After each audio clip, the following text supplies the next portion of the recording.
Good morning. നമ്മൾ maths ആണ് എടുക്കാൻ പോണത്.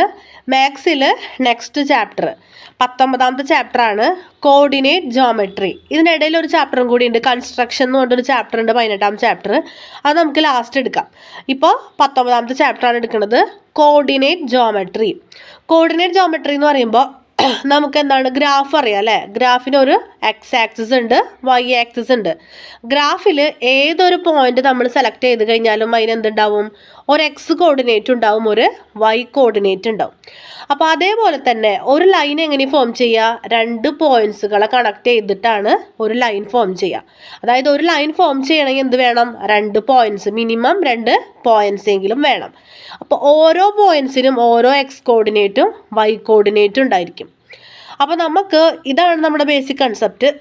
ഇത് വെച്ചിട്ട് എന്താണ്, നമുക്ക് ആ ലൈനിൻ്റെ ലെങ്ത്ത് കണ്ടുപിടിക്കാം, അതിൻ്റെ മിഡ് പോയിന്റ് കണ്ടുപിടിക്കാം, മധ്യരേഖ ഏതാണെന്ന് കണ്ടുപിടിക്കാം, അതുപോലെ തന്നെ ആ ലൈനിൻ്റെ നീളം എത്രയാണെന്ന് നമുക്ക് കണ്ടുപിടിക്കാം. ഈ 2 കാര്യങ്ങളാണ് നമുക്ക് ഈ ചാപ്റ്ററിൽ പഠിക്കാനുള്ളൂ. അതിന് 2 ഇക്വേഷനും ഉണ്ട്.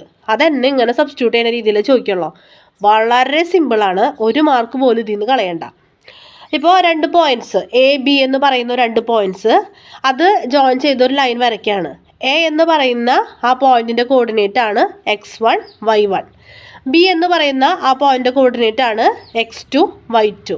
അങ്ങനെയാണെങ്കിൽ എ ബി എന്ന് പറയുന്ന ആ ലൈനിൻ്റെ ലെങ്ത് എന്ന് പറയുന്നത് √(x2 - x1) whole square plus y2 - y1 whole square. ഇനി ഇതിൻ്റെ മിഡ് പോയിന്റ് എങ്ങനെ കാണാം? മിഡ് പോയിന്റ് കാണുമ്പോൾ അതിന് 2 കോർഡിനേറ്റ്സ് തന്നെ ഉണ്ടാവും അല്ലേ? എക്സ് കോർഡിനേറ്റ് ഉണ്ടാവും, വൈ കോർഡിനേറ്റ് ഉണ്ടാവും.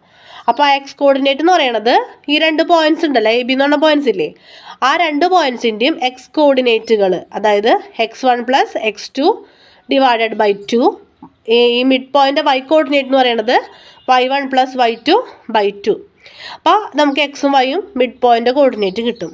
ഈ 2 കാര്യങ്ങളാണ് നമുക്ക് ഈ ചാപ്റ്ററിലുള്ളൂ. ഇത് വെച്ചിട്ടുള്ള ക്വസ്റ്റ്യൻസ് ചോദിക്കുള്ളൂ. അപ്പോൾ ചിലപ്പോൾ എന്താണ്, ഒരു സർക്കിളിൻ്റെ റേഡിയസ് പോലെയോ അല്ലെങ്കിൽ വേറെ എന്തെങ്കിലും ഒരു ട്രയാങ്കിൾ തന്നിട്ട് അതിൻ്റെ 3 കോർഡിനേറ്റ്സ് തന്നിട്ട് അതിൻ്റെ ലെങ്ത്ത് കണ്ടുപിടിച്ച് പെരിമീറ്റർ കണ്ടുപിടിക്കുക, അങ്ങനെയുള്ള ക്വസ്റ്റ്യൻസൊക്കെ ചോദിക്കുള്ളൂ. അതായത് ബേസിക്കലി എന്താണ്, ഈ 2 കാര്യങ്ങളാണ് നമ്മൾ അറിഞ്ഞിരിക്കേണ്ടത്. ഇപ്പോൾ ട്രയാങ്കിളിൻ്റെ കേസ് പറയുകയാണെങ്കിൽ ട്രയാങ്കിളിന് 3 പോയിന്റ് വേണം അല്ലേ വരയ്ക്കാനായിട്ട്? എ ബി സി എന്ന് പറയുന്ന 3 പോയിന്റുകൾ ജോയിൻ ചെയ്തിട്ടാണ് ട്രയാങ്കിൾ വരയ്ക്കാം. എന്നിട്ട് നമ്മളോട് ചോദിക്കുമ്പോൾ എന്താണ്, ഈ ട്രയാങ്കിളിലെ പെരിമീറ്റർ കാണാൻ പറയും. പെരിമീറ്റർ കാണണമെങ്കിൽ നമുക്ക് എന്ത് വേണം? 3 എന്താണ് സൈഡിൻ്റെയും ലെങ്ത്ത് കിട്ടണം. ലെങ്ത്ത് എങ്ങനെയാണ് കിട്ടുക? നമ്മുടെ ആ ഇക്വേഷൻ വെച്ചിട്ട് ആദ്യം എയും ബിയും ചെയ്യുക, എയും സിയും ചെയ്യുക, ബിയും സിയും ചെയ്ത് കഴിഞ്ഞാൽ നമുക്ക് ലെങ്ത്ത് കിട്ടി. ആ ലെങ്ത്ത് എല്ലാം കൂടെ കൂട്ടിക്കഴിഞ്ഞാൽ പെരിമീറ്റർ കിട്ടി. അപ്പോൾ ഇത്ര വളരെ സിമ്പിളാണ്. ഒന്ന് മനസ്സ് വിചാരിച്ചാൽ മതി.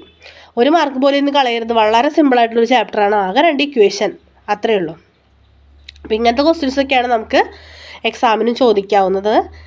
അപ്പോൾ നമ്മൾ ഇനി കണക്ക് ചെയ്യുമ്പോൾ നിങ്ങൾക്കൊന്നും കൂടി ക്ലിയർ ആകും. ഇങ്ങനെ പറയണേക്കാളും ക്ലിയർ ആവും നമുക്ക് കണ്ട് ചെയ്യുമ്പോൾ. ഈ ചാപ്റ്ററിൽ നമുക്ക് ആകെ 2 കാര്യങ്ങളാണ് മനസ്സിലാക്കാനുള്ളത്. ഇപ്പോൾ ഒരു ലൈൻ എങ്ങനെ ഫോം ചെയ്യുക? 2 പോയിന്റ്സുകൾ തമ്മിൽ നമ്മൾ കൂട്ടി വരയ്ക്കുമ്പോഴാണ് ഒരു ലൈൻ ഫോം ചെയ്യണത്. അപ്പോൾ അതിൻ്റെ കോർഡിനേറ്റ്സ്, ഇപ്പോൾ നമ്മൾ ഗ്രാഫിലൊക്കെ ആണെങ്കിൽ അതിൻ്റെ കോർഡിനേറ്റ്സ് എന്ന് പറയുന്നത് x1 y1. ഒന്നാമത്തെ പോയിൻ്റ് കോർഡിനേറ്റ്സ് x1 y1 ആണ്. രണ്ടാമത്തെ പോയിൻ്റ് കോർഡിനേറ്റ്സ് x2 y2 ആണ്. അങ്ങനെയാണെങ്കിൽ അങ്ങനെ 2 കോർഡിനേറ്റ്സ് ഉള്ള 2 പോയിന്റുകൾ തമ്മിൽ ജോയിൻ ചെയ്ത് വരയ്ക്കുന്ന ആ ലൈനിൻ്റെ ലെങ്ത്ത് കണ്ടുപിടിക്കാനാണ്. ലെങ്ത്ത് എങ്ങനെ കണ്ടുപിടിക്കുക? അതൊരു ഇക്വേഷൻ ഉണ്ട്, √(x2 - x1) whole square plus y2 - y1 whole square. 2 coordinates ഉള്ള പോയിന്റ്സുകൾ തമ്മിൽ ജോയിൻ ചെയ്ത് വരയ്ക്കുന്ന ലൈനിൻ്റെ ഡിസ്റ്റൻസ് കാണാൻ എങ്ങനെയാണ്? രണ്ടാമത്തെ പോയിന്റിൻ്റെ എക്സ് കോർഡിനേറ്റ് മൈനസ് ഒന്നാമത്തെ പോയിന്റിൻ്റെ എക്സ് കോർഡിനേറ്റ് അതിൻ്റെ സ്ക്വയർ പ്ലസ് രണ്ടാമത്തെ പോയിന്റിൻ്റെ വൈ കോർഡിനേറ്റ് മൈനസ് ഒന്നാമത്തെ പോയിന്റിൻ്റെ വൈ കോർഡിനേറ്റ് അതിൻ്റെ സ്ക്വയർ. അപ്പോൾ ഇതാണ് അതിൻ്റെ ഇക്വേഷനായിട്ട് വരുന്നത്.